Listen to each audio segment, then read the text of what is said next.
Welcome back for chapter 36 of Anne of Green Gables, The Glory and the Dream. On the morning when the final results of all the examinations were to be posted on the bulletin board at Queen's, Anne and Jane walked down the street together. Jane was smiling and happy. Examinations were over, and she was comfortably sure she had made a pass at least. Further considerations troubled Jane not at all. She had no soaring ambitions, and consequently was not affected with the unrest attendant thereon. For we pay a price for everything we get or take in this world, and although ambitions are well worth having, they are not to be cheaply won, but exact their dues of work and self-denial, anxiety and discouragement. Anne was pale and quiet. In 10 more minutes she would know who had won the medal and who the Avery. Beyond those 10 minutes there did not seem, just then, to be anything worth being called time. "Of course you'll win one of them anyhow," said Jane, who couldn't understand how the faculty could be so unfair as to order it otherwise. "I have no hope of the Avery," said Anne. "Everybody says Emily Clay will win it, and I'm not going to march up to that bulletin board and look at it before everybody. I haven't the moral courage. I'm going straight to the girls' dressing room. You must read the announcements and then come and tell me, Jane. And I implore you, in the name of our old friendship, to do it as quickly as possible. If I have failed, just say so, without trying to break it gently. And whatever you do, don't sympathize with me. Promise me that, Jane." Jane promised solemnly, but as it happened, there was no necessity for such promise. When they went up to the entrance steps of Queen's, they found the hall full of boys who were carrying Gilbert Blythe around on their shoulders and yelling at the tops of their voices, "Hurrah for Blythe, medalist!" For a moment, Anne felt one sickening pang of defeat and disappointment. So she had failed, and Gilbert had won. Well, Matthew would be sorry. He had been so sure she would win. And then somebody called out, "3 cheers for Miss Shirley, winner of the Avery!"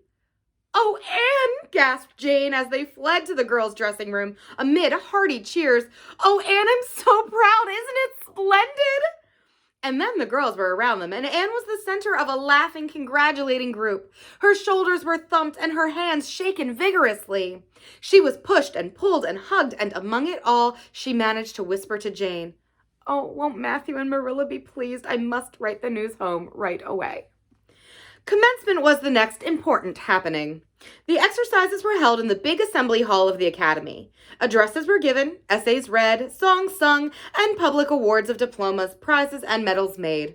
Matthew and Marilla were there, with eyes and ears for only one student on the platform, a tall girl in pale green, with faintly flushed cheeks and starry eyes, who read the best essay and was pointed out and whispered about as the Avery winner. "Reckon you're glad we kept her, Marilla," whispered Matthew, speaking for the first time since he had entered the hall when Anne had finished her essay. "It's not the first time I've been glad," retorted Marilla. "You do like to rub things in, Matthew Cuthbert." Miss Barry, who was sitting behind them, leaned forward and poked Marilla in the back with her parasol. "Aren't you proud of that, Anne girl?" "I am," she said. Anne went home to Avonlea with Matthew and Marilla that evening. She had not been home since April, and she felt that she could not wait another day. The apple blossoms were out, and the world was fresh and young. Diana was at Green Gables to meet her, in her own white room where Marilla had set a flowering house rose on the windowsill. Anne looked about her and drew a long breath of happiness. "Oh, Diana, it is so good to be back again. It's so good to see those pointed firs coming out against the pink sky and that white orchard of the old Snow Queen. Isn't that breath of mint delicious? And that tea rose, why, it's a song and a hope and a prayer all in one. And it's good to see you again, Diana." "I thought you liked that Stella Maynard better than me," said Diana reproachfully. "Josie Pye told me you did. Josie said you were infatuated with her." Anne laughed and pelted Diana with the faded June lilies of her bouquet. "Stella Maynard is the dearest girl in the world, except one, and you are that one, Diana," she said. "I love you more than ever, and I've so many things to tell you. But just now I feel as if it were joy enough to sit here and look at you. I'm tired, I think, tired of being studious and ambitious. I mean to spend at least 2 hours tomorrow lying out in the orchard grass thinking of absolutely nothing." "You've done splendidly, Anne. I suppose you won't be teaching now that you've won the Avery." No, I'm going to go to Redmond in September. Doesn't it seem wonderful? I'll have a brand new stock of ambition laid in by that time, after 3 glorious golden months of vacation. Jane and Ruby are going to teach. Isn't it splendid to think we all got through, even to Moody Spurgeon and Josie Pye? The Newbridge trustees have offered Jane their school already, said Diana.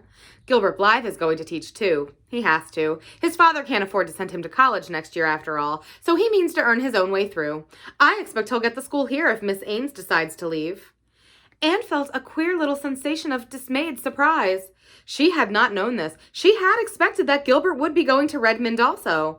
What would she do without their inspiring rivalry? Would not work, even at a coeducational college with a real degree in prospect, be rather flat without her friend the enemy? The next morning at breakfast, it suddenly struck Anne that Matthew was not looking well. Surely he was much grayer than he had been a year before. Marilla, she said hesitatingly when he had gone out, is Matthew quite well? No, he isn't, said Marilla in a troubled tone. He's had some real bad spells with his heart this spring, and he won't spare himself a mite. I've been real worried about him, but he's some better with this while back, and we've got a good hired man, so I'm hoping he'll kind of rest and pick up. Maybe he will now you're home. You always seem to cheer him up. Anne leaned across the table and took Marilla's face in her hands. You are not looking as well yourself as I'd like to see you, Marilla. You look tired. I'm afraid you've been working too hard. You must take a rest now that I'm home. I'm just going to take this one day off to visit all the dear spots and hunt up my old dreams, and then it will be your turn to be lazy while I do the work. Marilla smiled affectionately at her girl. It's not the work. It's my head. I've a pain so often now behind my eyes. Dr. Spencer's been fussing with glasses, but they don't seem to do me any good. There's a distinguished oculist coming to the island in the last of June, and the doctor says I must see him. I guess I'll have to. I can't read or sew with any comfort now. Well, Anne, you've done real well at Queen's, I must say. To take first-class license in 1 year and win the Avery Scholarship. Well, Mrs. Lynde says pride goeth before a fall, and she doesn't believe in higher education of women at all. She says it's unfit for them, for women's true sphere. I don't believe a word of it. Speaking of Rachel reminds me, did you hear anything about the Abbey Bank lately, Anne? I heard it was shaky, answered Anne. Why? That is what Rachel said. She was up here one day last week, and they said there was some talk about it. Matthew felt real worried. All we have saved is in that bank, every penny. I wanted Matthew to put it in the savings bank in the first place, but old Mr. Abbey was a great friend of Father's, and he'd always banked with him. Matthew said any bank with him at the head of it was good enough for anybody. I think he has only been its nominal head for many years, said Anne. He is a very old man. His nephews are really at the head of the institution. Well, when Rachel told us that, I wanted Matthew to draw our money right out, and he said he'd think of it. But Mr. Russell told him yesterday that the bank was all right. Anne had her good day in the companionship of the outdoor world. She never forgot that day. It was so bright and golden and fair, so free from shadow and so lavish of blossom. Anne spent some of its rich hours in the orchard. She went to the Dryad's Bubble and Willowmere and Violet Vale. She called at the manse and had a satisfying talk with Mrs. Allen. And finally, in the evening, she went with Matthew for the cows, through Lover's Lane to the back pasture.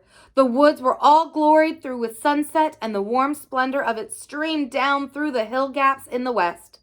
Matthew walked slowly with bent head.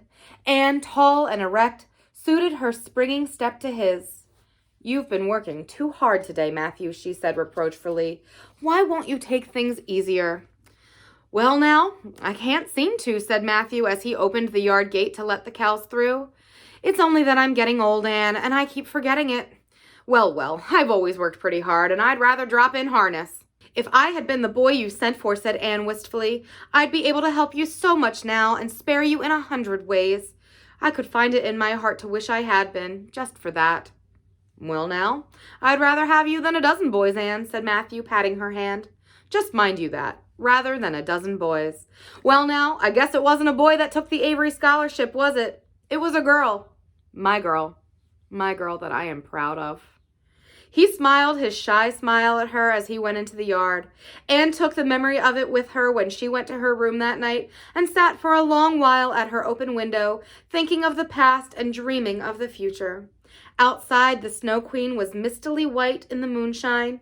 The frogs were singing in the marsh beyond Orchard Slope. Anne always remembered the silvery, peaceful beauty and fragrant calm of that night. It was the last night before sorrow touched her life, and no life is ever quite the same when once that cold, sanctifying touch has been laid upon it. That is the end of chapter 36, and I will see you tomorrow for chapter 37. I hope you're having a lovely day. Bye-bye.